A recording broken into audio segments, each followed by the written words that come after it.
అప్పుడు దాదాపు పొద్దున్నే 7 రమ్మన్నారు. వెళ్ళి పని చూసుకొని 11 వాక్యం టైం కన్నా అందుకుంటా అనుకున్నారు. కానీ తప్పక నర్సరావుపేట వెళ్ళాల్సి వచ్చింది. దేవుని చిత్తం అయితే డాడీకి అక్కడ అంతా అయిపోయి త్వరగా వచ్చేటట్టు ప్రార్థన చేద్దాము.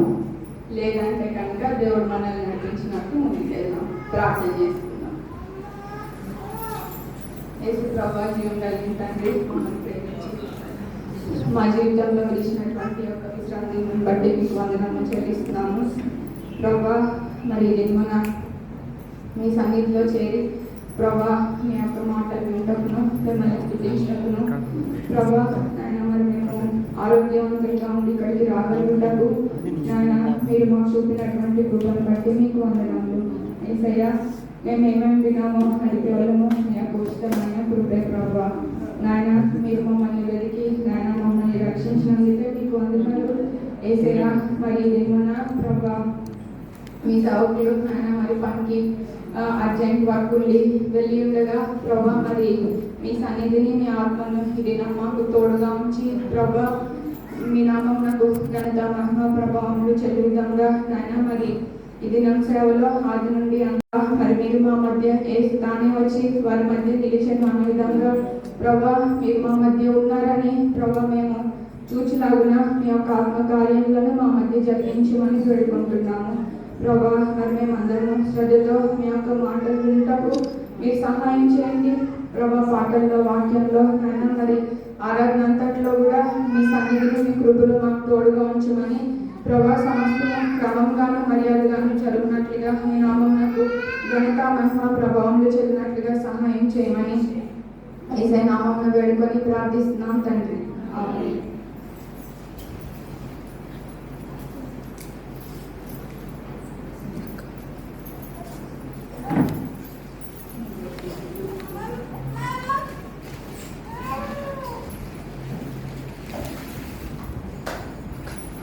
మనందరం పాటల పుస్తకంలో నుండి 119వ పాట పాడతాము. స్తుతించు ప్రియుడా సదా యేసు.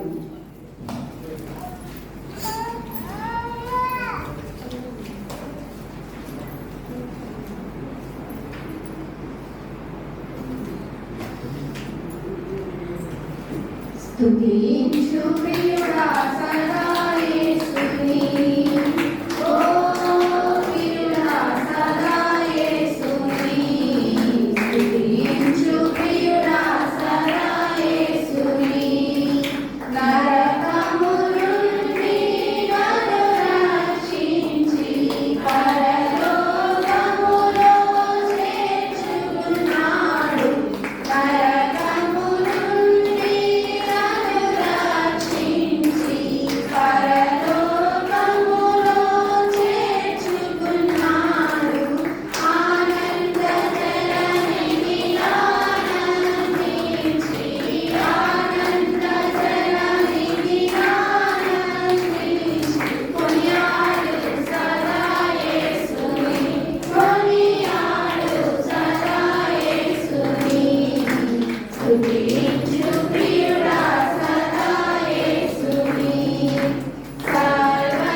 జయించాలి. మనకి శ్రమలు రాకుండా కానీ వాటిలో దేవుని సహాయం ద్వారా వాటిని జయించగలం. 59వ పాట. జయ జెండా పట్టుకోనేడం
రెండో షీట్లో నుండి 15వ పాట పాడుకుందాం.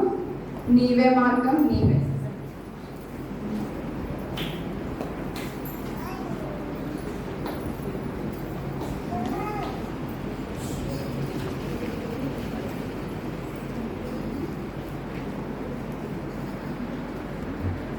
మార్గం సత్యం జీవం ఎవరు? ఏసై ద్వారానే మనం తండ్రి దగ్గరికి వెళ్తాం, పరలోకానికి వెళ్తాం. షీట్ 2లో 15. నీవే మార్గం నీవే సత్యం నీవే జీవం యేసయ్యా, నాకు నీవే మార్గం నీవే సత్యం నీవే జీవం యేసయ్యా.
ఎవరైనా ఒకళ్ళు ప్రేయర్ చేస్తే మిగిలిన వాళ్ళందరం ఏకీపిద్దాము.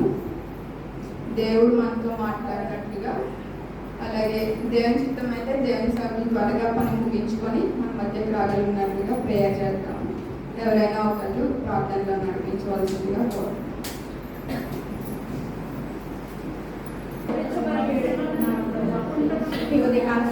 సహాయం చేయమని వేడుకుంటున్నాను. అయ్యా ఆరాధన తీరుగా మీరే సహాయం చేయమని వేడుకుంటున్నాను. ఉచితమైతే ప్రభావ అయ్యా మీ బిడ్డలను తీసుకురాండి, లేదంటే ఆ బిడ్డలు మీరు తీసుకురాండి. ఇదే రోజు ఆయన మాకు కావాల్సిన మాటలు బిడ్డలు పెట్టి మీరే సహాయం చేయండి. బిడ్డల కాల స్థలంలో మీరు చూడవచ్చు, మీరు చూడవచ్చు, వాటిని మనం చేయండి. బిడ్డలు చూడవలసిన కళలు మీరు నాకు మాకు ఒక్కొక్కరికి దయచేయమని పెట్టుకుంటున్నారయ్యా. మాకు నాయన అయ్యా అక్కలో ఉన్న వారికి మీ మాటలు సహాయం చేయండి. బాధలో ఉన్న వారికి, కష్టంలో ఉన్నవారు, దుఃఖంలో ఉన్నవారు మీ మాటలే మమ్మల్ని ఓదార్చేది, మీ మాటలే ధైర్యపరిచేది, మీ మాటల్లో శక్తిని ప్రభావ, మీ మాటలే నాయన విడుదల లేని వారికి విడుదలనిచ్చేది మీ మాటలు ప్రభావ. అయ్యా భయంకరమైన పాపముల శాపముల నుండి విడిపించేది మీ మాటలు ప్రభావ. అలాంటి మాటలు నాయన విడనొట్టు కట్టది ప్రభావ, మీరు సహాయం చేయండి. ఎంతో మంది నాయన నాయన ఒత్తిడిలో ప్రభావ మీ బిడ్డలే రాము లేకుండా మీ బిడ్డ ప్రయాసపడుతుండగా మీరు సహాయం చేయండి. బిడ్డలకు ఇంకా మంచి ఆరోగ్యం దయచేయండి. చిత్తమైనది ప్రభావ బిడ్డలు నాయన అయ్యా నాయన చిత్తానికి అప్పచెప్పి ప్రభావ బిడ్డ ప్రయాసపడుతుండగా మీరు సహాయం చేయమని అనుకుంటున్నానయ్యా. మీరే కనికరించండి, సమోత్తర్లని పునరక్తాన్ని ఉంచండి ప్రభావ.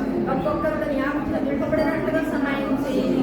నిద్రాత్మను వీక్షించండి, పరిజ్ఞానాన్ని మళ్లించండి, అనావశ్యక తీసివేయమని వేడుకుంటున్నానయ్యా. ఇదే నేను ప్రత్యేకంగా నాతోనూ మాతోనూ మీరు మాట్లాడమని వేడుకుంటున్నాను ప్రభావ. కానీ మీరు మైకుని స్వాధీనంలో ఉంచుకోమని వేడుకుంటున్నాను అయ్యా. అలాగే కూడా మంచిగా పనిచేయడానికి సహాయం చేయమని వేడుకుంటున్నాను. అలాగే కూడా ఎక్కడికి వెళ్తుందో ఆ సేవ ప్రభావ, ఆ సేవకు దీవెనకరంగా మేలుకరంగా ప్రభావ విడుదలనిచ్చినట్లుగా నాయన ఆ సేవను మీరు చేయమని వేడుకుంటున్నాను ప్రభావ. మీరే కనికరించండి. గంటల క్రియలను మీరు జ్ఞాపకం చేసుకున్నారయ్యా. గ్రామాన్ని దర్శించి మంచి మందిరాన్ని ఇచ్చారు అయ్యా. కష్టంలో ఉన్న వారికి, బాధలో ఉన్న వారికి ప్రభు ఇది ఒక కేంద్రంగా, ఇది ఒక పెద్ద కోనేటిగా ప్రభావ స్థలం చేయమని వేడుకుంటున్నాను. ఎంతో మంది మా బంధువులే గ్రామంలో ఉన్నారు, వారు కూడా నీ ఎలుగులోకి రావడానికి సహాయం చేయండి. నువ్వు నిజ దేవుడు అని, నువ్వు నమ్మదగిన దేవుడు అని ప్రభా, నువ్వు సర్వశక్తి కలిగిన దేవుడు అని ప్రభా ఈ గ్రామం జరిగినట్టుగా సహాయం చేయండి అయ్యా. బొగ్గులోని దేశంలో ప్రభా దానిగా గారిని బట్టి ప్రభా ఆ బొగ్గులోని దేశం అంతా సంస్థానం అంతా ప్రభావ మార్చబడతారు అయ్యా.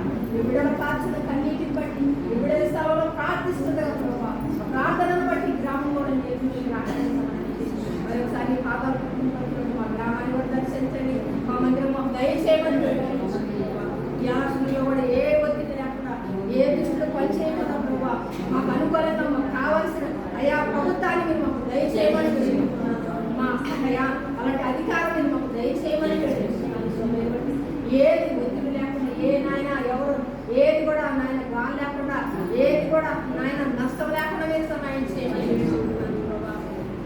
ఇవన్నీ కాదు సమయంలో నిలబడుతుంది కదా ఆయన. అవిడని మీరు వాడుకోనండి, అవిడని మీరు బలపరచండి ప్రభావ. దూరాత్మతో నింపబడినట్లుగా సహాయం చేయండి ప్రభావ. అయ్యా మా తల్లి మా మధ్య ఉన్నది ప్రభావ. అయ్యా ఆ తల్లి మాకు మా మధ్య ఉంది నాయన. అవిడని చూస్తా ఉంటుంది మీరు మా మధ్యలో నాయన. మా తల్లి ఉన్నదని మేము నమ్ముతున్నాం ప్రభావ. మీరే సహాయం చేయండి అయ్యా. మా తల్లి ఆశ ఈ స్థలంలో ఉంది అయ్యా. ఈ గ్రామంలో మందిరం కట్టాలని, ఈ స్థలంలో సేవ జరగాలని మా తల్లి ఆశ ఆశ ప్రకారంగా మీ బిడ్డలు కట్టారు నాయన. దీవెకరంగా ఆశీర్వాదకరంగా మీరు చేయండి, బలపరచండి. మాకు కావాల్సిన మాటలు ఇప్పుడు ఆ బిడ్డ నోట్లో పెట్టి మీరు సహాయం చేయండి. క్షమించి చిన్న ప్రార్థన పాల్సని అడిగి వేడుకుంటున్నాను.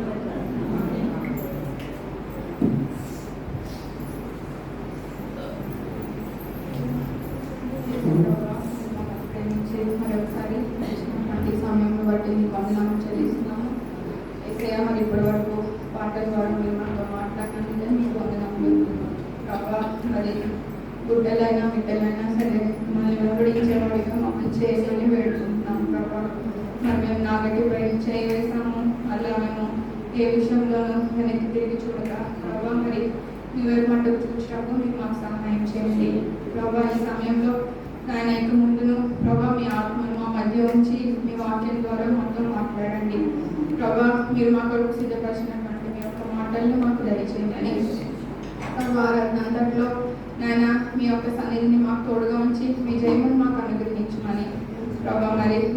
ప్రభావాన్ని కూడా మీ చిత్తమైతే పని త్వరగా ఉండించుకొని మా మధ్యకు రాగలిగినట్లు మీ కృపను దయచేయమని యేసు నామమున వేడుకొని ప్రార్థిస్తున్నాం తండ్రి. ఆమేన్. డాడీ ఉన్నప్పుడు ఎప్పుడు ఏమడుగుతారు? పోయిన వారం ఏం వాక్యం విన్నామని అడుగుతారు. డాడీ లేరు కానీ నేను కూడా ఒకసారి అడుగుదాం అనుకుంటున్నాను. ఎవరికైనా గుర్తుందా పోయిన వారం ఏ వాక్యం విన్నామో?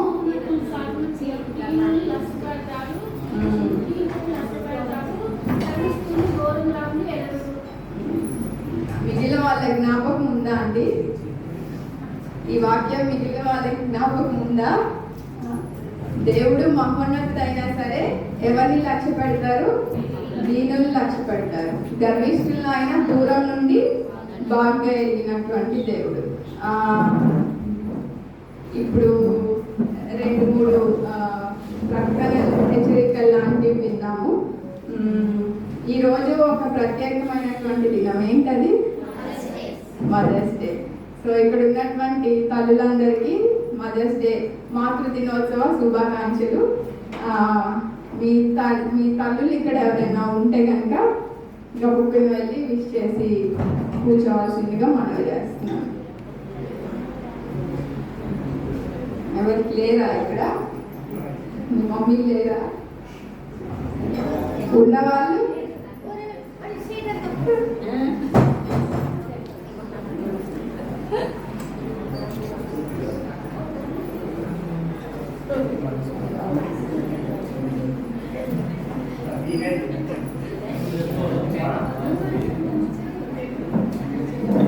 ఓకే, అందరు విష్ చేశారా? మనకి జన్మనిచ్చినటువంటి తల్లి మనతో ఉండటం మన అదృష్టం. వాళ్ళు దేవుని ఎరిగిన వారైతే అది ఇంకా ఆశీర్వాదకరం. వాళ్ళు చేసేటువంటి ప్రార్థనలు మనందరికీ ఎంతో ఆశీర్వాదకరంగా ఉంటాయి. సో మీ తల్లిదండ్రులను బట్టి, ముఖ్యంగా ప్రార్థించేటువంటి మీ తల్లిని బట్టి మీ అందరి దేవునికి ఎప్పుడూ కృతజ్ఞతలే ఉండాలి. కొంతమందికి మనందరికీ ఆత్మీయ తల్లి అమ్మ ఏసైతం చిత్తంలో పిలుచుకున్నారు. వారు మన మధ్య లేరు కానీ వారు విడిచి వెళ్ళినటువంటి మాదిరి మన మధ్య ఉంది. ఎప్పుడైనా సరే ఏమన్నా అటువంటి సిమిలర్ పరిస్థితి వస్తే అప్పుడు అమ్మ ఉంటే ఎట్లా చెప్పింది, ఎట్లా నడిపించింది అని ఖచ్చితంగా జ్ఞాపకం చేసుకుంటాం కదా.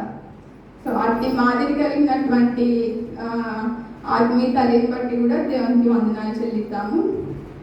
ఇంకొకటి, రేపటి దినం ఏముందండి? ఎలక్షన్స్ ఉన్నాయి కదా. సో కాబట్టి మీ అందరూ మీ యొక్క ఓటును వినియోగించుకోవాల్సిందిగా మరొకసారి మనవి చేస్తున్నాను. నిన్న దినం దేవుని సాగులు మన జ్ఞాపకం చేసినట్టు ఓటుకి ఎవరు డబ్బులు తీసుకోవద్దని చెప్పి, అది దేవుని దృష్టిలో మంచిది కాదు కనుక మనం ఎవరు తీసుకోము. మరొకసారి జ్ఞాపకం చేస్తున్నాను. ప్రార్థించి ఎవరికి వేయాలని దేవుడు నడిపిస్తే వాళ్ళకి వేయమని మీ అందరికీ మనవి చేస్తున్నాను. మనందరం లేచి నిలబడి నీ వాక్యంతో నా హృదయం నింపుకున్నది.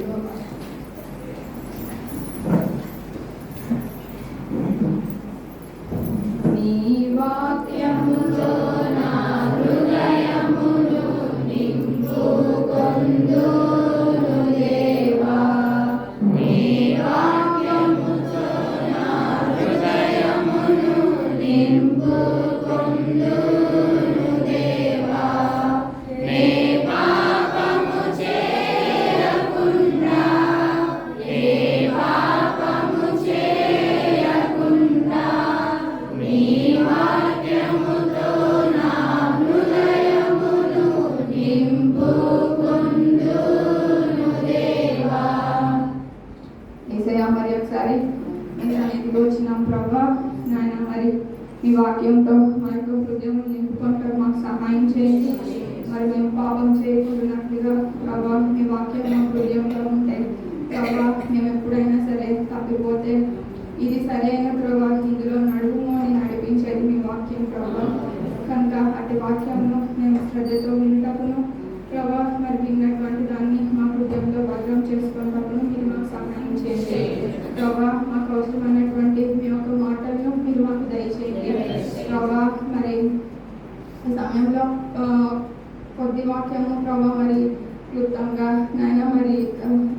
కూడా చెప్పినట్టుగా ప్రభా మరి మీ ఆత్మతో నన్ను కూడా నడిపించండి ప్రభా. మరి మీ చిత్తం కాంతి ఏది కూడా ప్రభావ నా నోటి నుండి రాకుండా మీరు సహాయం చేయండి యేసయ్య. మరి ఒకసారి నాయన మీ సన్నిధిని మీ ఆత్మను మా మధ్య ఉంచమని ప్రభా మరి మిమ్మల్ని గౌరవించటకును ప్రభా మన శ్రద్ధతో మీ యొక్క మాటలు వినటకును మాకందరికీ మీరు సహాయం చేయమని యేసయ్య నామమున వేడుకొని ప్రార్థిస్తున్నాం తండ్రి. దయచేసి కూర్చోండి.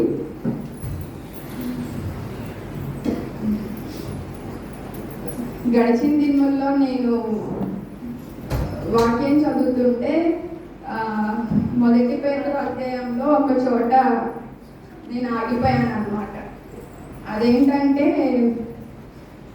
మనకి శ్రమలు వస్తే ఎందుకు వస్తాయి, అవి వాటిలో మనము ఎట్లా ఉండాలి అదంతా అన్నమాట. ఎందుకో నాకు దీని గురించి చెప్పాలి అని అనిపించింది. నేను అనుకున్నాను నేను ఎవరికి చెప్తాను, నేను అసలైనా ఇక్కడ ఉండను అంటే వాకాలపాడు గండూరు అనుకుంటా ఒకవేళ నేను అక్కడ ఉండను ప్రభా, అయినా డాడీ ఉంటారు, డాడీ చూసుకుంటారు, నేను చెప్పేదేంటి అని చెప్పి సరే అని చదువుకొని ఊరుకున్నాను. నేను హైదరాబాద్ రాగానే డాడీ అరే నువ్వు భలే వచ్చారా, నాకు ఆదివారం కుదరకపోవచ్చు, దేవుని చిత్తం అయితే చూడు ఒకసారి అని చెప్పారనమాట. అప్పటికి కూడా నేను ఏం అనుకోలేదు. తర్వాత దేవుడు నడిపించారనుకుంటున్నాను. ఇప్పుడు క్లుప్తంగా నేను దేవుడు నాకు జ్ఞాపకం చేసింది మీకు చెప్తాను. తర్వాత దేవుని చిత్తం అయితే ఇంకా సమయం ఉంటే అమ్మ గడిచిన సంవత్సరంలో చెప్పినటువంటి వాక్యాన్ని మనం జ్ఞాపకం చేసుకుందాం. ఈరోజు తల్లుల దినోత్సవం కూడా కనుక మనందరినీ ఆత్మీయంగా దేవునిలో బలపరిచి నడిపించినటువంటి మన ఆత్మీయ తల్లి యొక్క మాటలు కూడా మనము ల్యాప్టాప్లో పెట్టుకొని విందాము. ఈ సమయంలో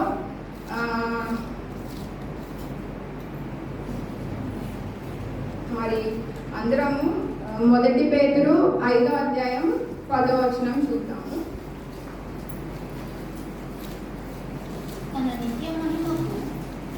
తన నిత్య మహిమకు క్రీస్తునందు మిమ్మల్ని పిలిచిన సర్వశక్తి సర్వకృపానిధియగు దేవుడు క్రీస్తునందు మిమ్మల్ని పిలిచిన సర్వకృపానిధియగు దేవుడు కొంచెం కాలము మీరు శ్రమపడిన పిమ్మట తానే మిమ్మల్ని పూర్ణులుగా చేసి స్థిరపరచి బలపరచును. ఏముందండి ఇక్కడ, కొంచెం కాలము మీరు శ్రమపడిన పిమ్మట తానే మిమ్మల్ని పూర్ణులనుగా చేసి స్థిరపరిచి బలపరచును. శ్రమలు వస్తాయి అంటారు దీన్ని బట్టి, అంతే కదా. మనం చదువుకున్న వాక్యంలో మనకి శ్రమలు వస్తాయి. నాకు ఇది చదివిన వెంటనే నాకు ఒక మాట జ్ఞాపకం వచ్చింది. అమ్మ దేవుని దగ్గరికి వెళ్ళిన తర్వాత ఒక సహోదరి వచ్చి అడిగారు నన్ను, అమ్మ మరి దేవుడు అమ్మని పిలుచుకున్నారు, ఏర్పరచుకున్నారు కదా, మరి అమ్మ అంత కష్టపడి అంత శ్రమపడి దేవుని దగ్గరికి ఎందుకు వెళ్ళింది అంటే, కొంతమంది ఉద్దేశాలు ఎలా ఉంటాయంటే, బాధలో ఉన్న వాళ్ళని మళ్ళీ ఇంకొకసారి మరి నిజంగా సందేహం ఉంటే పర్వాలేదు, ఒకవేళ అడగాలని అడిగి ఉంటే కనుక అప్పటికి చెప్పాను. కానీ నాకు ఇది చదివినప్పుడు అదే జ్ఞాపకం వచ్చింది. మనం దేవునిలో ఉన్నప్పటికీ ఒక్కొక్కసారి మనల్ని మరింత పరిపూర్ణులుగా చేయడానికి దేవుడు మనల్ని శ్రమల గుండా తీసుకొని వెళ్తారు. అయితే శ్రమలు 2 రకాలని అనుకోవచ్చు. నేను చదువుతున్నప్పుడు నాకు దేవుడు జ్ఞాపకం చేసింది అనమాట. ఒకటేంటంటే ఇసాక్ తెలుసు కదా మీ అందరికీ. ఇసాక్ ఎంతమంది పిల్లలు?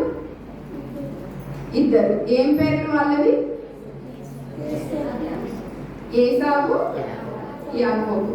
అందులో మనము ఆదికాండము 25వ అధ్యాయం 27వ వచనం నుండి చదువుకుంటే కనుక నేను చెప్తాను క్లుప్తంగా. అక్కడ ఏమని ఉంటుందంటే, ఏసావు ఎక్కడ ఉంటాడంటే అరణ్యంలో వేటాడి తీసుకొని వచ్చి వాళ్ళ నాన్నకి వండి పెట్టేవాడు అనమాట. అందుకొరకు ఇస్సాకి ఏసావు అంటే ఇష్టం. యాకోబు ఎక్కడ ఉండేవాడు? గుడారాముల్లో ఉండేవాడు. గుడారాముల్లో ఎవరి దగ్గర ఉండేవాడు? వాళ్ళ తల్లి దగ్గర ఉండేవాడు. వాళ్ళ తల్లికి సహాయపడుతూ ఉండేవాడు అనమాట. అయితే ఇస్సాకి ఏసావు ఎన్నో కుమారుడు? మొదటి కుమారుడు, అంటే జ్యేష్ఠ పుత్రుడు.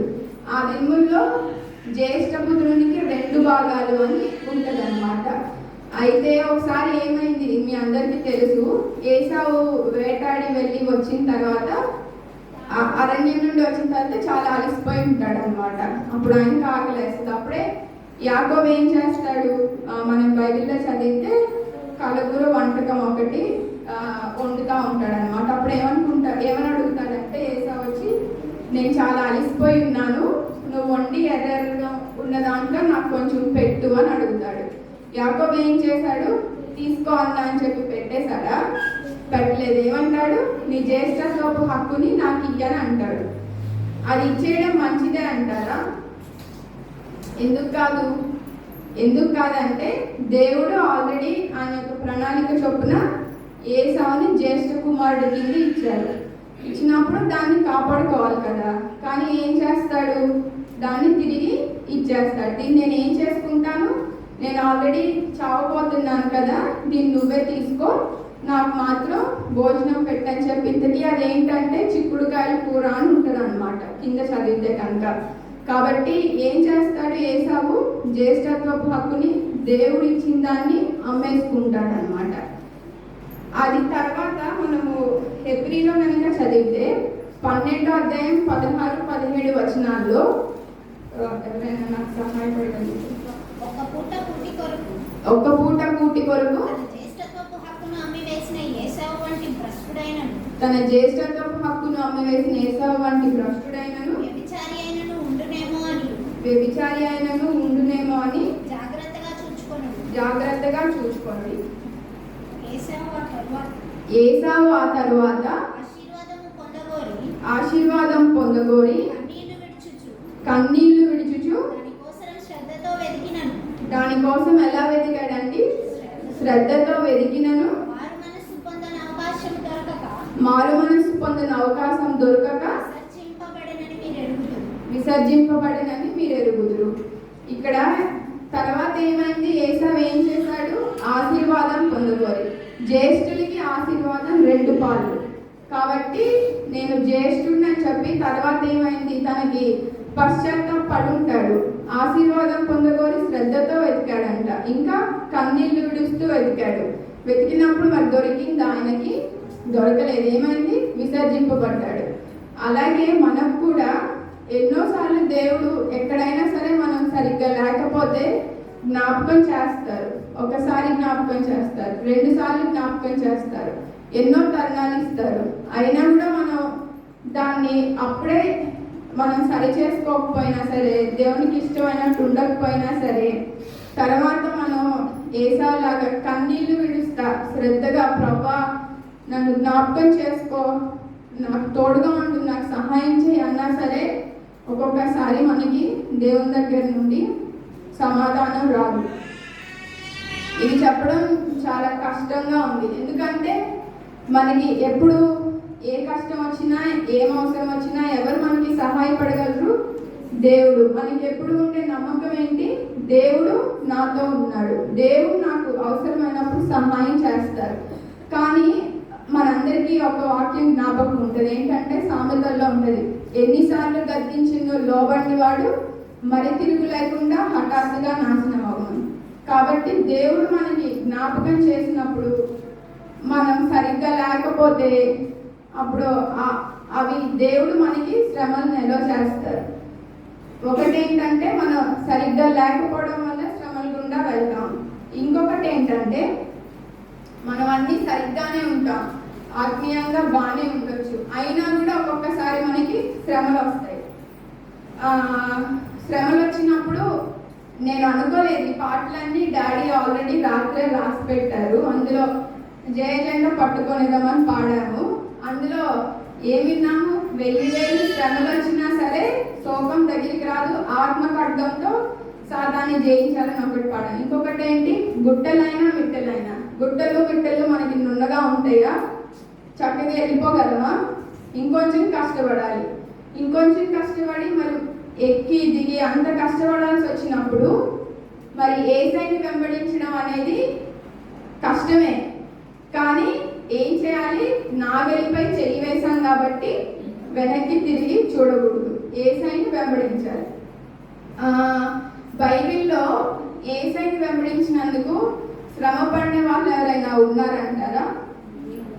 ఉన్నారా? ఉన్నారా లేరా? ఉన్నారు. ఉంటే మీకు జ్ఞాపకం ఉన్న వాళ్ళు ఎవరినన్నా గబుక్కుని చెప్పగలరా? పౌలు. ఇంకెవరు చెప్పారు? పౌలు, కరెక్టే, పౌలు. ఇంకా పేతురు. Very good, very good. గోపిక, యోగు. అయితే వెరీ గుడ్. నాకు తెలియకుండానే నేను రాత్రి సరే ఒకవేళ దాదాపు డాడీ వస్తా అన్నారు, ఒకవేళ నేను చెప్పాలంటే ఇది ఒక్కటే ఉంది నా దగ్గర, మరి నేను తర్వాత ఏం చెప్పాలి అని అనుకున్నా. నాకు పౌలు శీలను జ్ఞాపకం చేశారనమాట దేవుడు. అది ఎక్కడ ఉంటుందంటే అపోస్తలుల కార్యాలు 16వ అధ్యాయం 16వ వచనం నుండి 31వ వచనం వరకు. అపోస్తలుల కార్యాలు 16వ అధ్యాయము 16 నుండి 31వ వచనం వరకు. నేను ప్రస్తుతానికి అయితే చెప్తాను, తర్వాత ఇది చదవాల్సి వచ్చినప్పుడు జ్ఞాపకం చేస్తాను. ఏమవుతుందంటే అపోస్తలుల కార్యాలు 16వ అధ్యాయంలో పౌలు ప్రార్థనా స్థలమునకు వెళ్ళుచుండగా పుతోను అను దెయ్యం పట్టినదై సోదెచప్పుట చేత తన యజమానులకు బహులాభం సంపాదించుచున్న ఒక చిన్నది మాకు ఎదురుగా వచ్చెను. ఆమె పౌలును మమ్మను వెంబడించి ఈ మనుషులు సర్వోన్నతుడైన దేవుని దాసులు, వీరు మీకు రక్షణ మార్గం ప్రచురించువారని కేకలు వేసి చెప్పారు. తర్వాత మనం చదువుకున్నట్లయితే ఏముంటుందంటే పౌలు ఆమెను చూసి బహుగా వ్యాకులపడి ఆ దెయ్యాన్ని విడిచి వెళ్ళమని చెప్పి ఆజ్ఞాపిస్తారనమాట. అప్పుడు పుతోను అనే దెయ్యము ఆ చిన్న అమ్మాయిని వదిలేసి వెళ్ళిపోతుంది అనమాట. అప్పుడు ఏమైంది? దెయ్యం ఉంది కాబట్టి ఆ అమ్మాయి అన్నీ చెప్పింది. దానివల్ల వాళ్ళు చాలా లాభం సంపాదించుకున్నారు. ఆ దెయ్యం వెళ్ళిపోయిన తర్వాత అదే పని చేస్తుందా మళ్ళీ అమ్మాయి? చేయదు కదా. కాబట్టి దానివల్ల వాళ్ళకి ఏమైంది? బహులాభం వచ్చిందని ఉంది. ఆ లాభం అంతా పోయిందనమాట. పోయిందని ఉన్నారా? వాళ్ళు లేరు. ఏం చేశారంటే 19వ వచనంలో ఉంటుంది అనమాట. ఆమె యజమానులు తమ లాభ సాధనం పోయినని చూచి పౌలును శీలను పట్టుకొని గ్రామపు చావడిలోనికి అధికారులకు తీర్చుకొని పోయింది. తర్వాత ఏమైందంటే ఆ న్యాయాధిపతులు వాళ్ళని చూసి ఏమని చెప్తారంటే వీళ్ళు యూదులమ్మ. అప్పుడు అధికారంలో ఉంది రోమీలు అనమాట. వీళ్ళు యూదులై ఉండి రోమీలమైనటువంటి మనం చేయకూడనివి, మనం అసలు యాక్సెప్ట్ చేయకూడనివన్నీ చెప్పి ఇక్కడ అల్లరి గలిబిలి చేస్తున్నారని చెప్పి వాళ్ళిద్దరిని ఏం చేయమని చెప్తారు? ఏమని ఉంటుందంటే వారి యొక్క వస్త్రములు లాగివేసి వారిని బెత్తములతో కొట్టవల్లని ఆజ్ఞాపించింది. పౌలు చేసింది మంచి పనా చెడ్డ పనా? మంచి పనే కదా. కానీ వాళ్ళ యొక్క లాభం పోయిందని చెప్పి అన్యాయంగా వారి బట్టలు తీసి కొట్టి అంతటితో వదిలేసారా? ఏం చెప్తారంటే జైల్లో వేయమని చెప్తారనమాట.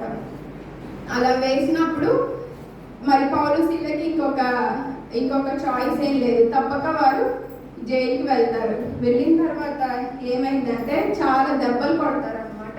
వారు చాలా దెబ్బలు కొట్టి వారిని చెరసాలలో భద్రం చేశారు. బండలు బిగించి అని ఉంటుంది, బొండలు వేసి కాళ్ళకంటే వాళ్ళకి చైన్స్ లాగా వేసి వాళ్ళని జైల్లో ఉంచుతారనమాట. అలా ఉంచినప్పుడు పౌలు శీల ఏం చేస్తారు? మనమైతే అన్ని దెబ్బలు తింటే ఖచ్చితంగా కష్టంగానే ఉంటుంది, ఆ దెబ్బలకి నొప్పికి బాధపడుతూ ఉంటామేమో. కానీ పౌలు శీల ఏం చేస్తారంటే బిగ్గరగా స్తుతిస్తూ అని ఉంటుంది అనమాట. అయితే మధ్యరాత్రి వేళ 25వ వచనంలో పౌలును శీలయు దేవునికి ప్రార్థించుచు కీర్తనలు పాడుచుండి ఖైదీలు పిలిచింది. అంత కష్టంలో కూడా, ఇది మనం ముందు కూడా వినే ఉంటాం, దేవుని సాగులు మనకు చెప్పుంటారు. అంత కష్టంలో కూడా వాళ్ళు ఏం చేస్తారు? నిద్రపోతున్నారు, వెలుగుకుంటాయి. అంత కష్టంలో కూడా ఏం చేస్తున్నారు? వాళ్ళు పాటలు పాడుతూ స్తుతిస్తున్నారు అనమాట. అలా స్తుతిస్తూ ఉన్నప్పుడు ఏమైందంటే సడన్ గా భూకంపం వస్తుంది. భూకంపం వచ్చినప్పుడు జైల్లో ఉన్న పౌలు శీల ఒక్కళ్ళవే కాదనమాట, జైల్లో ఉన్న వాళ్ళందరి సంఖ్యలు తెగిపోయి ఉంటాయి. అప్పుడు చెరసాల అధికారి ఏం చేస్తాడు? చాలా కంగారు పడి భయపడిపోయి ఈయనకి ఏమని ఆజ్ఞ వస్తుంది అంటే, పౌలు శీలని భద్రంగా కాపాడు, వాళ్ళకి దెబ్బలు కొట్టినా సరే వాళ్ళు జైల్లో భద్రంగా ఉండాలని చెప్తారనమాట, ఎక్కడికి పారిపోకూడదని. అప్పుడు ఏమైంది? మరి సంఖ్యలు ఊడిపోతే ఉంటారా? ఖైదీలు ఉండరు కదా, పారిపోతారు. కానీ ఏమైంది? వీళ్ళందరూ ఎవ్వరు పారిపోకుండా అలాగే ఉంటారనమాట. చెరసాల అధిపతి ఏమనుకుంటాడు? అందరూ పారిపోయారు కాబట్టి నేను చంపేసుకుందా అని కత్తి తీసుకొని ఆయన హాని చేసుకోబోతాడు. అప్పుడు పౌలు అంటారు, నువ్వు ఏ హాని చేసుకోవద్దు, మేమందరం ఇక్కడే ఉన్నామని చెప్తాడనమాట. అప్పుడు చెరసాల అధిపతి ఏం చేస్తాడంటే పౌలు శీల దగ్గరికి వచ్చి, అయ్యలారా మరి రక్షణ పొందడానికి నేను ఏం చేయాలి అని అడుగుతాడు. అప్పుడు ఏం చెప్తారు పౌలు? ప్రభు అయిన యేసునందు విశ్వాసం ఉంచుము. అప్పుడు నీవును నీ ఇంటి వారును రక్షణ పొందుదురని చెప్పి తర్వాత ఏమైంది? అతనికి అతని ఇంటనున్న వారందరికీ దేవుని వాక్యం బోధించింది. తర్వాత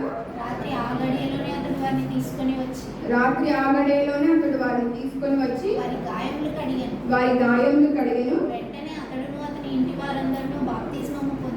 వెంటనే అతను అతని ఇంటి వారందరూ బాప్తిస్మం పొందిరి. మరి పౌలు శీల ఇలా కష్టం గుండా వెళ్ళకుండా ఉండుంటే, వారు చెరసాల గుండా వెళ్ళకుండా ఉండుంటే, చెరసాల అధిపతి ఆయన ఒక్కడే కాదు, ఆయన కుటుంబం అంతా కూడా ఆయనకి ఎవరన్నా చెప్పారా రక్షణ పొందాలంటే నేను ఏం చేయాలి నాకు చెప్పండి అని? ఆయన అంతటా ఆయనే అడిగాడు. ఇది ఎవరు చేశారు? దేవుడు చేశారు. ఎప్పుడు? పౌలు శీల చెరసాలకు వెళ్ళినప్పుడు. కాబట్టి ఎప్పుడైనా సరే నాకు శ్రమలు ఎందుకు వచ్చినాయి అని, కష్టమే శ్రమల గుండా వెళ్ళడం, కానీ నాకు ఎందుకు వచ్చినాయి ప్రభువా?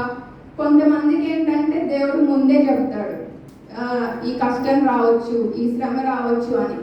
అప్పుడు కొంతమంది ఏమంటారంటే, అమ్మో ప్రభువా శ్రమ నాకు వద్దు. ఎవరికైనా శ్రమ గుండా వెళ్ళడం సంతోషంగా సుఖంగా ఉండదు, శ్రమ గుండా వెళ్ళడం కష్టమే. కానీ దేవుడు శ్రమ గుండా తీసుకెళ్తాను అన్నప్పుడు దాన్ని మనం కనుక అంగీకరిస్తే అది మనకి మేలు. ఎందుకంటే మన ద్వారా వేరే వాళ్ళు కూడా దేవునిలోకి రావచ్చు. ఎట్లా చెప్తాం అది? ఇక్కడ చెరసాల అధిపతి ఆయన యొక్క కుటుంబం వాళ్ళందరికీ ఏం చేశారు? పౌలు దేవుని వాక్యం చెప్పారు. దేవుని వాక్యం చెప్పినప్పుడు ఏమైంది? వారందరూ రక్షింపబడ్డారు. అలాగే ఇంకొక సన్నివేశం కూడా మనకి బైబిల్లో రాయబడి ఉంది. అదేంటంటే అపోస్తలులు, పేతురు వాళ్ళు అన్నమాట. అది ఎక్కడ ఉంటుందంటే అపోస్తల కార్యాలు 5వ అధ్యాయం 15 నుండి 41వ వచనం వరకు. అక్కడ ఏమని ఉంటుందంటే 5వ అధ్యాయంలో అపోస్తలులు ఏం చేస్తారంటే ప్రధాన యాజకులు బలవంతంగా పట్టుకొని చెరసాల్లో వేస్తారనమాట. ఎందుకు వేస్తారు అంటే యేసయ్య గురించి చెప్తున్నారని. యేసయ్య గురించి చెప్తే అప్పుడే కదా వాళ్ళందరూ యేసయ్యని సిలువేసింది.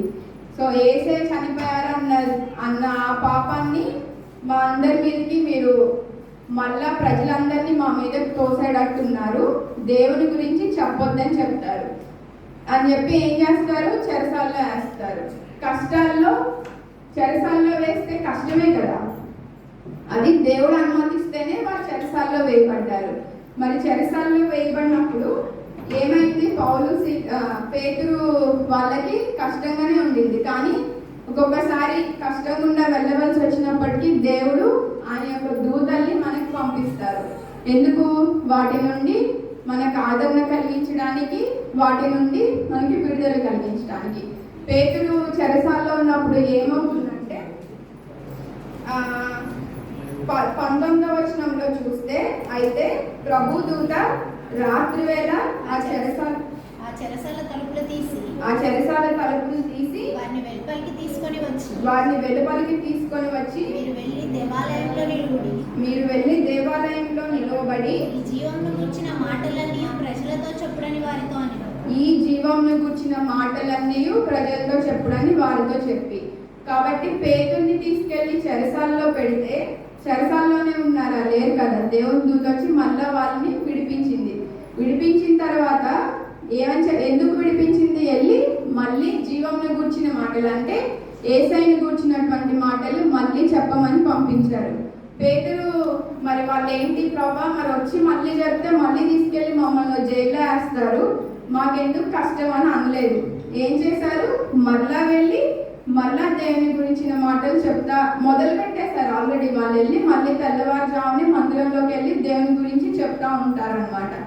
ఈలోపు వీళ్ళకి తెలియదు దేవుని దూత వచ్చి వీళ్ళని బయటకు తీసుకెళ్ళిందని. ఏం చెప్తారు? ఆ మనుషులు తీసుకొని రండి మా ముందుకి అని చెప్తారు. అప్పుడు ఏమైందంటే వెళ్ళి వాళ్ళని తీసుకొని వద్దామని చెప్పి వెళ్తారు సైనికులు. వెళ్తే ఏమవుతుందంటే మొత్తం ఎలా మూసారో ఎలా బంధించారో అలాగే ఉంటాయి. తీస్తే మామూలుగా అయితే లోపల ఎవరు ఉండాలి? పేతురు ఉండాలి కదా. వాళ్ళు ఉండరు అన్నమాట లోపల. ఏమైందని వీళ్ళు ఆశ్చర్యపడతా ఉంటే ఈలోపు వచ్చి చెప్తారు, చెరసాల్లో పెట్టిన వాళ్ళు ఆల్రెడీ వెళ్ళి మందిరంలో దేవుని గురించి చెప్తా ఉన్నారు అని చెప్పి. అప్పుడు ఏం చేస్తారు? పేతుర్ని మళ్ళీ తీసుకొని వచ్చి, నీకు చెప్పొద్దని చెప్పాను కదా, మళ్ళీ నువ్వు ఎందుకు చెప్తున్నావు అని కొట్టి వాళ్ళని మళ్ళా హింసించి వదిలేస్తారనమాట. అయితే చివర్లో ఏమని ఉంటుందంటే 41వ వచనంలో 41 చదువుదాము. వారు అతని మాటకు సమ్మతించి అపోస్తలులను పిలిపించి కొట్టించి యేసునామమును బట్టి బోధింపకూడదని ఆజ్ఞాపించి వారిని విడుదల చేసి ఆ నామము కొరకు అవమానం పొందుటకు పాత్రులని ఎంచబడినందున వారు సంతోషించుచు మహాసభ ఎదుట నుండి వెళ్ళిపోయి ప్రతిదినము దేవాలయములోను ఇంటింటను మానక బోధించుచు యేసే క్రీస్తుని ప్రకటించుచుండిరి. నిద్రపోతున్న వాళ్ళు లెగవాలని మనం చేసుకుంటున్నాను. ఏమైంది? యేసయ్య నామమును బట్టి శ్రమ అనుభవించుటకు వాళ్ళు ఎంచబడినందుకు సంతోషించారంట. మనం ఇన్ని దినాలు యేసయ్యని చాలా సుఖంగా ఆరాధించుకున్నాము, మనకి ప్రార్థన చేయొద్దు అని ఎప్పుడు, కనీసం మన రాష్ట్రాల్లో మనకి ఎప్పుడు అటువంటి రెస్ట్రిక్షన్ లేదు. కానీ కొన్ని రాష్ట్రాల్లో దేవుణ్ణి వెంబడించినందుకు ఎన్నో శ్రమల గుండా వెళ్ళారు. శ్రమల గుండా వెళ్ళడం అనేది సులువైంది కాదని మళ్ళా చెప్తున్నాను. కానీ యేసయ్యని వెంబడిస్తున్నందుకు మనకి శ్రమలు రావచ్చు. ఎందుకంటే మనము చివరి దినముల్లో ఉన్నాం.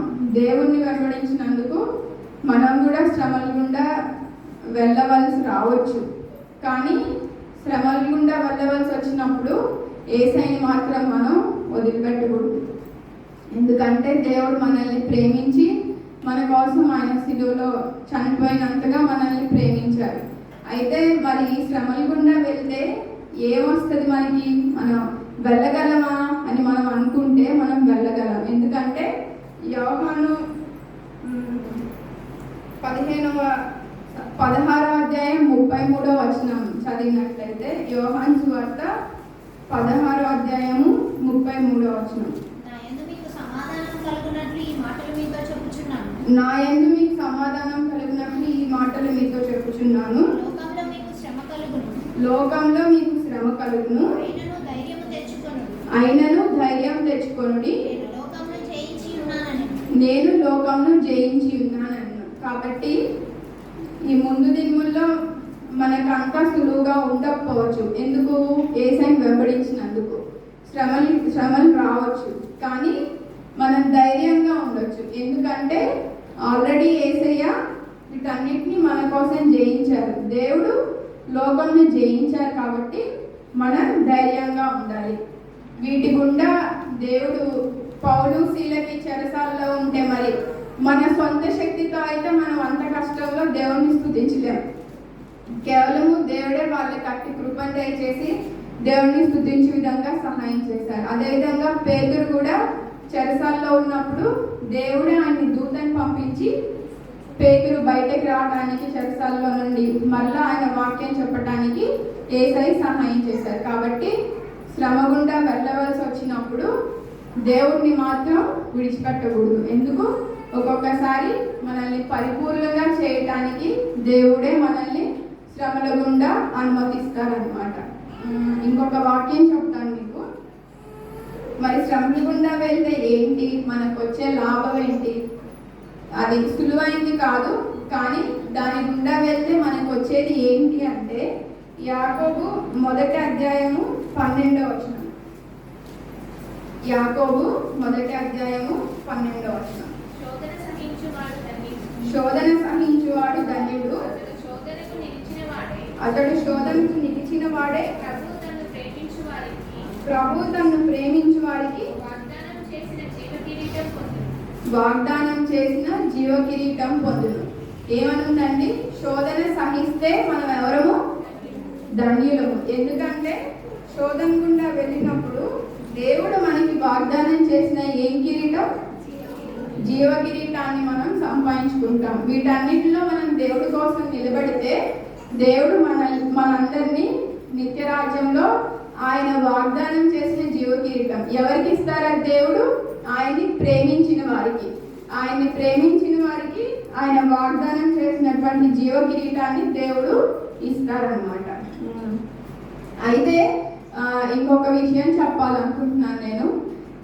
గడిచింది నాకు ఒక ప్రమోషన్ రావాల్సి ఉందన్నమాట. దానికోసం నేను పోయిన సంవత్సరమే అడిగితే ఇప్పుడు కాదమ్మా ఇంకా టైం పట్టిందని చెప్పారు. ఈ సంవత్సరం వచ్చి ఇవి చేయాలి అవి చేయాలి, అవన్నీ చేయడం అంత సులభమైనది కాదనమాట. రోజు చేసే పనితో పాటు ఎక్స్ట్రా చాలా చేయమని చెప్పారు. నాకు చాలా కష్టం వేసింది అనమాట. ఈ నెట్ నాకు ఇవ్వకూడదు అనుకున్నాడు, అందుకని నేను చేయకూడని అన్ని నాకు చేయమని చెప్పారు అని అనుకున్నాను. అయితే నేను ఒక ఇమాజినరీ స్టోరీ అంటారనమాట. ఏంటంటే ఊరికి కల్పితమైనటువంటి కథ ఒకటి అనమాట. ఏంటంటే ఒక ఆయన ఒక కోడిని తెచ్చుకుంటాడంట, కోడి పుంజుని. దాన్ని ఎందుకు తెచ్చుకున్నారు? కోసుకొని వండుకొని తినడానికి తెచ్చుకున్నారు. అయితే ఆయన అనుకుంటారు, నేను దీన్ని డైరెక్ట్గా చంపేస్తే బాగోదు కాబట్టి దానికి ఒక పని చెప్తాను, అది చేయకపోతే దాన్ని చంపేస్తా అని చెప్తాను అంటాడు. ఏమంటాడంటే పుంజ ఏం చేస్తుంది? లేచిన వెంటనే కూస్తుంది కదా, కాబట్టి నువ్వు కుయ్యకూడదు, కూస్తే కనుక చంపేస్తా అంటాడు అనమాట. సరే పాపం లేచిన వెంటనే దాని అలవాటు కుయ్యడం కానీ అది అట్లా చేయకుండా ఆగింది. తర్వాత నువ్వు లేచిన వెంటనే నీ కూసే ముందు మెడ ముందుకి అంటారు కదా, అట్లా నువ్వు మెడ కూడా అనొద్దు, నీ రెక్కలు కూడా ఎగిరించొద్దు, అవి ఎగిరిస్తే నేను చంపేస్తా అంటది. అది దాని యొక్క సహజ లక్షణం కదా. సరే చంపేస్తా అన్నాడు ఎందుకులని అది కూడా చేయకుండా మానేసి కూర్చుంటుంది అనమాట. కుయ్యదు, ఏం చేయదు, అలాగే కూర్చుంది. అయినా సరే ఈ ఉద్దేశం ఏంటి? దాన్ని చంపేయాలని కదా. ఏం చెప్తాడు? నువ్వు కనుక గుడ్డు పెట్టకపోతే నేను చంపేస్తా అంటాడు. కొంచెం గుడ్డు పెట్టిందా? పెట్టదు కదా. అప్పుడు అది ఏడుస్తుంది అనమాట. ఎందుకు ఏడుస్తున్నావు నువ్వు అంటే అది అంటది, నువ్వు నన్ను చంపేస్తావని నేను అడగట్లేదు, ముందు రెండు నేను చేయగలిగినవి, నేను చేయగలిగేటువంటి దానిని కూడా నువ్వు చంపేస్తావని నేను చేయకుండా ఆపాను. మూడోది నువ్వు నేను చేయలేదేటు నన్ను చంపేయాలని చెప్పి గుడ్డు పెట్టమన్నావు. దీని బదులు ముందే నేను అవి చేసుంటే నేను చేయగలిగింది చేసి చనిపోయాను అనుకునేదాన్ని అని చెప్తుందంట. అలా నాకు ఈయన చెప్పిన తర్వాత నాకు అదే జ్ఞాపకం వచ్చింది. నెట్ నాకు ఇవ్వను అనుకున్నారు కానీ ఇవన్నీ చేయమన్నారని చెప్పి అంటే మరి చేయాలి కదా, సరే ప్రయత్నించని చెప్పారు. అయితే నా పనితో పాటు అది చేయడం కష్టమైనా సరే వాటి కోసం నేను కష్టపడుతున్నా ప్రస్తుతానికి. అంటే నేను ఇంకొంచెం ఎక్కువ ఎఫర్ట్ పెట్టి చేద్దామని మొదలు పెట్టాను అనమాట. అయితే ఇదంతా నేను ఎందుకు చెప్పానంటే ఈ లోక సంబంధమైనది ఒక ప్రమోషన్ కోసం ఇంత కష్టపడుతున్నా నేను. అది చాలా శ్రద్ధగా వెతికి చేస్తున్నాము. అయితే ఇప్పుడు మనం ఏ రోజుల్లో ఉన్నాము? అంత్య దినముల్లో ఉన్నాము. ఎలా చెప్తాం అంత్య దినముల్లో ఉన్నామని? యుద్ధాలు, యుద్ధ సమాచారాలు వింటాము. ఒకళ్ళ మీద ఒకళ్ళకి ప్రేమ ఉండదు, ఒకళ్ళ మీద ఒకళ్ళు తిరగబడతారు, గొడవలు, ఇవన్నీ మనం చదువుతాం కదా. సూచనలు ఏంటి అని శిష్యులు అడిగినప్పుడు యేసయ్య ఇవన్నీ చెప్తారు. ఈ దినముల్లో మనం ఉన్నాము. మరి ఏమంటారంటే మొదటి పేతురు 5వ అధ్యాయం 8వ వచనంలో, మొదటి పేతురు 5వ అధ్యాయం 8వ వచనం, నిబ్బరమైన బుద్ధి కలవారే మెలకుగా ఉండుడి. నిబ్బరమైన బుద్ధి కలవారే మెలకుగా ఉండుడి. మీ విరోధి అయిన అపవాది గర్జించు సింహం వలె ఎవరిని మృంగుదునా అని తిరుగుచున్నాడు. గర్జించు సింహం వలె ఎవరిని మృంగుదునా అని వెతుకుచూ తిరుగుచున్నాడు. ఎందుకు వెతుకుచూ తిరుగుచున్నాడు? ఎవరిని మృంగుదునా అని? సమయం కొంచెమే ఉంది కాబట్టి. అది సైతానికి ఎలా అయితే సమయం కొంచెమే ఉందో, దేవుడి బిడ్డలుగా మనకు కూడా సమయం ఎక్కువ ఉందా? మనకు కూడా కొంచెం సమయమే ఉంది. ఈ కొంచెం సమయంలో దేవుని కోసం మనం ఎంత ప్రయాసపడగలమో అంత ప్రయాసపడాలి. కొంతమంది వచ్చి పరిచర్య చేస్తారు, కొంతమంది వచ్చి ఒక పని దేవుని పనిలో చేయగలిగినంత ప్రయాస చేస్తున్నారు. మరి అవన్నీ చేయలేననుకున్న వాళ్ళు ఏం చేయాలంటే ప్రార్థన చేయాలి. అది ఎక్కడ ఉంటుందంటే మొదటి పేతురు 4వ అధ్యాయము 7వ వచనం చదివితే కనుక, అయితే అన్నిటి అంతము సమీపమై సమీపమై ఉన్నది. కాగా మీరు స్వస్థ బుద్ధి గలవారే ప్రార్థనలు చేయుటకు మెలకుగా ఉండుడి. ఎందుకు మెలకుగా ఉండాలి? మనం ప్రార్థనలు చేయటానికి. మనం చేయగలిగింది ఒకవేళ మన మిగిలినవన్నీ మన శక్తికి మించి, మన ప్రయాసకి మించి అయి ఉంటే ప్రార్థన చేయడం అంత కూర్చొని చేయొచ్చు కదా. కాబట్టి మెలకుగా ఉండి ప్రార్థన చేయాలి. ఎందుకు? సమయం కొంచెమే ఉంది. ఎందుకు సమయం కొంచెమే ఉంది? దేవుని రాకడకు కొంచెం సమయమే ఉన్నప్పుడు మనకి ఎప్పుడు వింటానే ఉంటాం. ఏమని? యేసయ్య వస్తారు, మనం దేవుని దగ్గరికి వెళ్ళాలి అని. వెళ్ళాలి అని మనకి తెలిసినప్పుడు మనం ఏం చేయాలి? మెలకుగా ఉండి ప్రార్థన చేయాలి. నిన్న దినం దేవుని సేవకులు మనకి చెప్పినట్లు పాడైనటువంటి స్థలాలు కట్టడం. పాడైన స్థలాలు కట్టడం అంటే ఏంటి? దేవునిలోకి వచ్చి ఒకవేళ ఎవరైనా వెనక్కి జారిపోతే వాళ్ళని తిరిగి మళ్ళా దేవునిలో స్థిరపరచడం. అది ఎప్పుడు చేయగలం? ముందు మనం స్థిరంగా ఉంటే.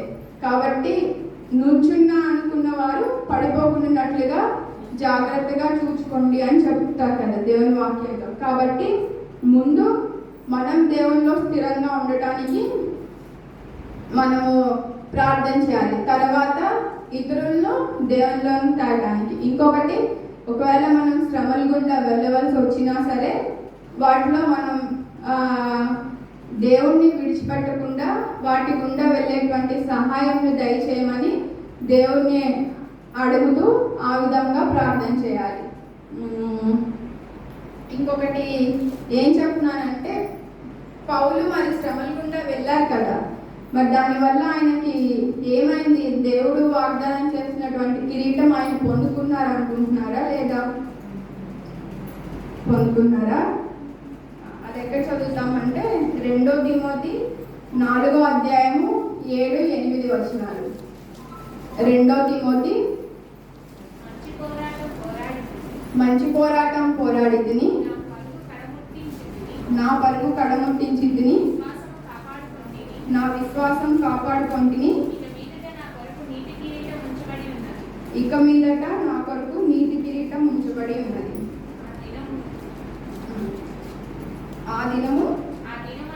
ఆ దినమందు నీతిగల న్యాయాధిపతి అయిన ప్రభువు అది నాకు మాత్రమే కాకుండా తన ప్రత్యక్షతను అపేక్షించి వారి అందరికీ అనుగ్రహించును. కాబట్టి పౌలు ఎన్నో శ్రమల గుండా వెళ్ళారు. వాటి గుండా వెళ్ళినప్పుడు ఏమైంది ఆయనే చెప్తున్నారు, మంచి పోరాటం పోరాడాను, నా పరుగును ముగించాను, కడముట్టించాను, విశ్వాసాన్ని కాపాడుకున్నాను. ఇవన్నీ చేయటం వల్ల, ఇవన్నీ ఎప్పుడు చేశారు? అంత మామూలుగా సులువుగా ఎటువంటి కష్టాలు లేనప్పుడు చేశారా? కాదు. ఆయన ఎన్నో శ్రమల గుండా వెళ్ళారు. దేవుని వాక్యం చెప్పినందుకు కొంతమంది రాళ్ళతో కొడతారు. మనం ఒక చోట చదివితే ఎన్నో శ్రమల్లో అడవుల్లో, సముద్రంలో, దొంగల వల్ల అయినటువంటి ఆపదల్లో అదంతా మనం చదువుకుంటాం కదా. వాటన్నిటి గుండా కూడా వెళ్ళినప్పుడు ఆయన విశ్వాసాన్ని కాపాడుకున్నప్పుడు ఏమని చెప్తున్నారు? నీతిగల న్యాయాధిపతి అయినటువంటి దేవుడు ఆయన కోసం నీతి కిరీటం ఉంచబడిందని చెప్తున్నారు. ఎందుకు? ఈ శ్రమలన్నిటిలో గుండా వెళ్ళినప్పుడు వాటన్నిటినీ దేవునితో పాటు ఉండి వాటన్నిటిలో ఆయన ముందుకు వెళ్ళగలిగారు కాబట్టి ఆయనకు నీతి కిరీటం ఉంచబడి ఉంది. ఆ నీతి కిరీటం ఎవరిస్తారు? ఆ దినమందు నీతిగల న్యాయాధిపతి ప్రభువు అది నాకును, అంటే ఈయనకి నీతి కిరీటం, ఈయన దేవుడి కోసం నిలబడడం వల్ల దేవుడు సిద్ధపరిచినటువంటి కిరీటాన్ని దేవుడు నాకు ఇస్తారు అని చెప్తున్నారు. కాబట్టి మనకి ముందు దినాల్లో మనకు తెలియదు ఎట్లుంటుందో. అది ఎటువంటి శ్రమ అయినా సరే యేసయ్యను నమ్ముకోవడం వల్ల నాకు శ్రమ వచ్చింది ఏంటి అని మనం ఎప్పుడు అనుకోకూడదు. మనం వాటి గుండా వెళ్ళినప్పుడే వాటి గుండా వెళ్ళే వేరే వాళ్ళకి అందులో నుండి ప్రభు మనకి ఎలా సహాయం చేశారు, దేవుడు వాటి నుండి మనల్ని ఎలా బయటకు తీసుకొని వచ్చారు అనేది చెప్పి ఇతరులను బలపరచగలం. పౌలు శీల శ్రమ గుండా వెళ్ళినప్పుడు, చెరసాలలో వాళ్ళు కొట్టబడినప్పుడు కూడా వారు అయినా సరే దేవుని స్తుతించారు. వారు దాని గుండా వెళ్ళడం వల్ల ఏమైంది? ఒక కుటుంబం రక్షించబడింది. వారందరూ వెంటనే ఆ దినాన బాప్తిస్మం పొందారు అని చెప్పి మనం చదువుకుంటాం అన్నమాట. కాబట్టి శ్రమల గుండా వెళ్ళాల్సి వచ్చినప్పుడు కొన్ని యేసయ్య మనకు అనుమతించవచ్చు. వాటి గుండా వెళ్ళవలసి వచ్చినప్పుడు దేవుని సహాయంతో మనం వాటిని జయించాలి. గుట్టలైనా మిట్టలైనా సరే ఎవరిని వెంబడించాలి? మనం యేసయ్యని వెంబడించాలి. ఎందుకు? ఒకసారి నాగటి మీద చేయి వేస్తే వెనక్కి తిరిగి చూడకూడదు. ఇంతటితో దీన్ని ముగిస్తున్నాను. నిద్రపోకుండా విన్నారని అనుకుంటున్నాను. ఇప్పుడు చిన్న ప్రార్థన చేసుకొని అమ్మ వాక్యం వింటారు కదా, వింటారా? అమ్మది ఇప్పుడు కొంచెం సేపు అమ్మ గడిచిన దినముల్లో ఒకసారి మన గురి ఎవరి మీద ఉండాలి అనేది చెప్పారనమాట. కాబట్టి చిన్న ప్రార్థన చేసుకొని ఆ వాక్యాన్ని విందాం. ఈలోపు ఎవరైనా ఒకరు ఒక చిన్న ప్రార్థన చేయవలసి, విన్న వాక్యాన్ని బట్టి చిన్న ప్రార్థన చేయవలసిందిగా మనం చేసుకుంటున్నాం.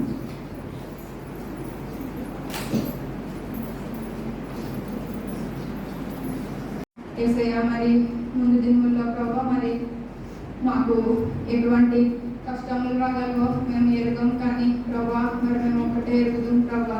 నాయన మరి ఏమైనా సరే మిమ్మల్ని మట్టుకు వెంబడించుటకు మాకు సహాయం చేయండి ప్రభా. ఎందుకంటే ప్రభా మరి మేము మా యొక్క విశ్వాసాన్ని కాపాడుకోవాలి నాయన, మా పరుగును ముగించాలి. ఎందుకంటే ప్రభా దాన్ని అలా ముగించినప్పుడే మీరు మా కొరకు సిద్ధపరిచినటువంటి నీతి కిరీటము పొందుకోగలం ప్రభా. అదొక్కటే మా గురిగా ఉండటకు మాకు సహాయం చేయండి ప్రభా.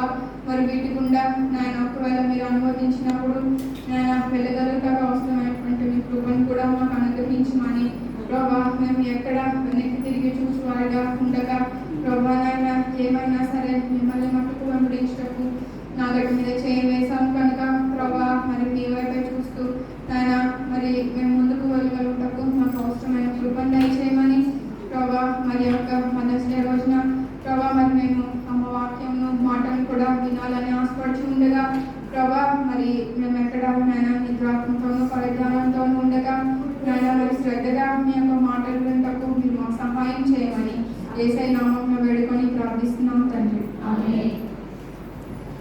అమ్మ వాక్యం ల్యాప్టాప్లో పెట్టుకున్నాము. ఇది వచ్చినప్పుడు ఎవరు నిద్రపోతున్నారు, అమ్మ లెగవండి అని చెప్పడానికి ఇక్కడ డాడీ లేరు కదా. కాబట్టి అందరం మరి జాగ్రత్తగా మెలకుగా ఉండి విందాము.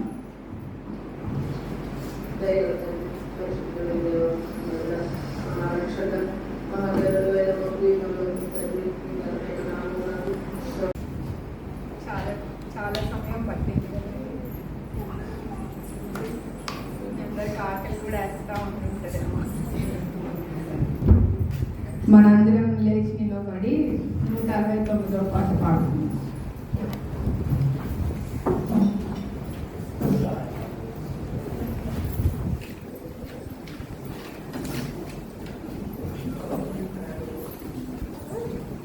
మన గురి ఎక్కడ ఉండాలి?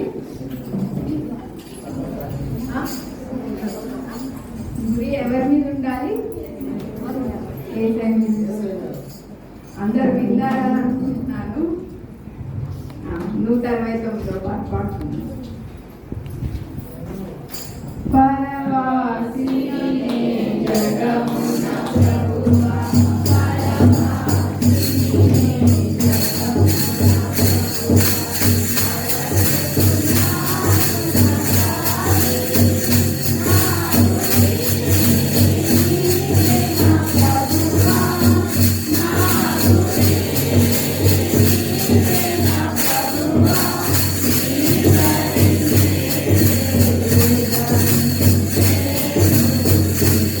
Hare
దయచేసి కూర్చోండి. దేవుని సాగులు మనకి చివరి ప్రార్థన చేసి ఆశీర్వాదం ఇస్తారు. డాడీ ఓ డాడీ ఒక్క నిమిషం, సాక్ష్యాలు ఉన్నాయంటే డాడీ క్షమించండి.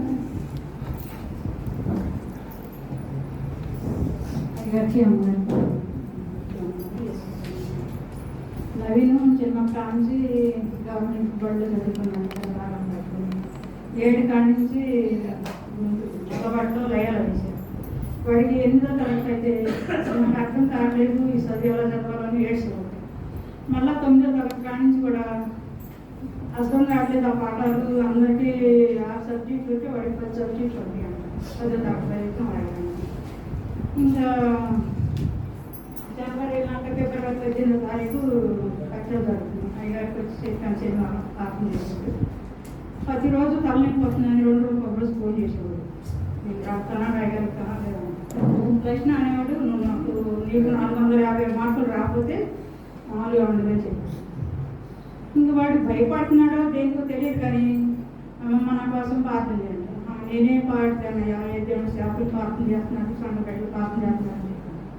ఇంకా తలనొప్పి కూడా ఫస్ట్ ఎగ్జామ్ నుంచి ఆదివారం వచ్చింది. ఆదివారం సోమవారం ఎగ్జామ్ పెట్టారు. ఆదివారం అడిగారు, చెప్పాను, ప్రార్థన చేశారు. మొన్న 6వ తారీఖు తెలిసింది. తెలిస్తే ఆ రోజు చూసుకోవడానికి కూడా వాళ్ళ నాన్న లేడు, వాళ్ళ తాత లేడు, ఇద్దరు లేరు చెల్లిలో చూసుకోవడానికి. మార్కులు వదిలేరు 11 నుంచి అడిగి చూసుకుంటే నేను అనుకున్నా, ప్రభా మరిన్ని రాపోయినా క్యాస్ చేస్తే చాలయ్యా, 10 మార్కులు అన్నది చాలయ్యా అనుకున్నాను.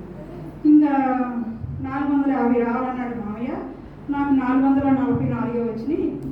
ఏడుతున్నాడు ఇంట్లో పనుకొని. ఇరవైకి నన్ను ఇంట్లో ఏడుతున్నావు అని లక్ష్మణుడికి మెసేజ్ పెట్టాడు. వాడు కూడా ఫోన్ చేసి ఎందుకు పెడుతున్నారా, మేము 400 కూడా రావాలనుకున్నాం, మీకు దేవుడు ఇంకా నీకు దేవుడు గొప్పను బట్టి నీకు ఇచ్చాడు మార్కులు, సంతోషపడి ఎందుకు పెడుతున్నాను. కానీ నిన్ను కూడా దేవుడు మా పట్ల ఎంతో మేలు చేశాడు. వాడి పట్ల చేశాడు. మేము కరువు పడిపోయాం. నడుములు ఎత్తుంది కాలువ. నేను నవీను వాళ్ళ తాత కాలువలో గడ్డిగా వస్తున్నాడు. గడ్డిగా వస్తుంటే మా అబ్రాం కూడా కొంచెం ఎడవలో ఉన్నాడు. ఇంకా కాయమ్మటే ఇంత మచ్చల పాము, ఇంత పాము ఉంది. అట్లా కుప్పడ పట్టుకొని పోయిపోతున్నాడు. పైకి వేసిందంట పాము అని అందరూ వచ్చి చంపేశారు. ఎక్కడ ఏమి జరగకుండా దేవుడు కాపాడు చేసి కొందరు.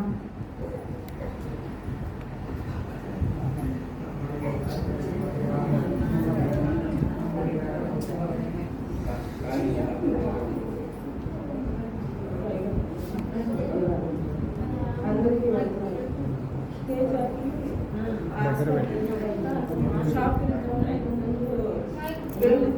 నొప్పి తగిన సేవలు ప్రార్థన చేసుకుంటే సాక్ష్యం అయ్యా ఎందుకు ఘోరంగా తగ్గిపోతే చదివి సాక్ష్యం చేసుకుంటున్నానయ్యా. డాక్టర్ గారి కాడికి వెళ్ళారు. అమ్మ లోపల రంధ్రం పడ్డారు, రంధ్రం వల్ల నీకు అలక్ష్మి వస్తుందమ్మా అని అన్నాడు. ఇంక మందులు ఇచ్చాడు.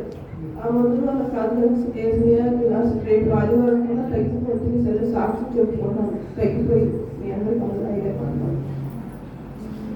ఇంకెవరన్నా ఉన్నారా అండి సాక్ష్యాలు చెప్పేవాళ్ళు? ఇంకొక మాట చెప్తాను. నేను చాలా లేట్ అయిపోయింది, కానీ మన నేత్రాలు మూయబడినప్పుడు మన యాత్ర ఇక్కడ ఏమవుతుంది, ముగుస్తారు కదా. ఇక్కడ ముగిసిన తర్వాత మనం ఎక్కడికి వెళ్ళాలి, పరలోకానికి. ఇక్కడ పాటలో రాసిన భక్తుడైతే చాలా నమ్మకంగా చేరుదు పరలోక దేశము, నా గానం ఇక్కడ ఇదే అని చెప్పారు. మరి మనం కూడా చెప్పగలమా? చెప్పగలిగేటట్టు సహాయం చేయమని నేను అడుగుదాము. ఇంకొక వాక్యము 1 కొరింథీ 15వ అధ్యాయము నేను చదువుతాను మీకు. 52, 53 ఇందులో ఏమనుంటుందంటే, ఇదిగో మీకు ఒక మర్మం తెలుచున్నాను, మనం అందరము నిద్రించాం కానీ నిమిషంలో ఒక రెప్పపాటిన కడబూరం రోగగానే మనం అందరము మార్పు పొందుదుము. బూరం రోగును, అప్పుడు మృతులు అక్షయులుగా లేపబడుదురు, మనము మార్పు పొందుదుము. క్షయమైన ఈ శరీరము అక్షయతను ధరించుకొనవలసినది, మర్త్యమైన ఈ శరీరము అమర్త్యతను ధరించుకొనవలసి ఉన్నది. ఈ క్షయమైనది అక్షయతను ధరించుకున్నప్పుడు, ఈ మర్త్యమైనది అమర్త్యతను ధరించుకున్నప్పుడు విజయమందు మరణం మింగివేయబడను అని రాయబడిన వాక్యం నెరవేరును. ఇందులో యేసయ్యను తెలుసుకొని మనం చనిపోతే, ఇందాక అమ్మ చెప్పింది విన్నాం కదా, నా శరీరం నువ్వు కుళ్ళు పట్టనీయవు. మనము యేసయ్య వచ్చినప్పుడు మర్త్యమైనటువంటి శరీరం తిరిగి అమర్త్యతను ధరించుకుంటారు. కాబట్టి అప్పుడు అమర్త్యమైన శరీరంతో దేవుని దగ్గరికి వెళ్తాం మనం. కాబట్టి దేవుని ఎరిగి దేవునిలో చనిపోయినప్పుడు మన శరీరము కుళ్ళు పట్టనీయకుండా యేసయ్య ఈ విధంగా సహాయం చేస్తారు. చివరి ప్రార్థన దేవుని సేవకుడికి ఫోన్ చేస్తాము.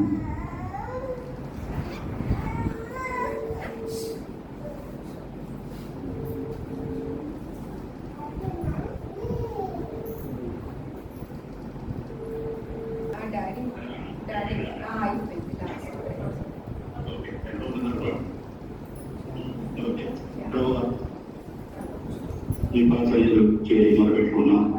ఈ దినం మా ఎదురు మీ కుటుంబం బట్టి మరొకసారి మీకు వందలు తెలుపుకున్నాం తండ్రి. బిడ్డలు మీరు ముట్టండి, ఈ ముద్దలు అలా చేయండి. ఏ దృష్టికి బిడ్డలు దగ్గర కాపాడండి. ఈ దాసాల ద్వారా ఇచ్చే వాకులు బట్టి వందనాలు. అలాగే నైనా ఈ బిడ్డ ద్వారా విజయం ద్వారా ఇచ్చిన చేతి వాకులు బట్టి వందనాలు తండ్రి. ఇచ్చిన సాక్ష్యాలను బట్టి వందనాలు. విజయవాడని అలాగే బిడ్డల ముట్టి పూర్తి ఆరోగ్యంగా చేయండి. నైనా ఏ దృష్టికి దినాల్లో వీళ్ళెవరి మీద అధికారం లేదు. నైనా మీరే మీ సరిగ్గా గురించి నడిపించమని ఎంతవరకు దయ చెప్పారు. ఈ దిన సేవలో సహాయం చేశారు. మీకు వందనాలు చేయించుకుంటూ ఘనత మహిమ ప్రభావాలు మీరు పొందుకుని మీరే కృప చూపమని ఏ సేవలు అడుగుతున్నాం తండ్రి. ఆమేన్ ఆమేన్. తండ్రి ఉందయ్యా ప్రభు యేసుక్రీస్తు యొక్క కృప పరిశుద్ధాత్మ జీవన సహవాసం అనేది తోడుగా ఉండి దేవుల్లో ఉన్నతంగా నడవడానికి, మన ఆత్మీయ జీవితాన్ని ఉన్నతంగా నడిపించుకోవడానికి, కుటుంబాన్ని ఉన్నతంగా కట్టుకోవడానికి ప్రభు సహాయం చేసి మన జీవితం ద్వారా ప్రియ ప్రభు నామాన్ని మహిమపరచుకోవడం కాక. ఆమేన్ ఆమేన్ ఆమేన్.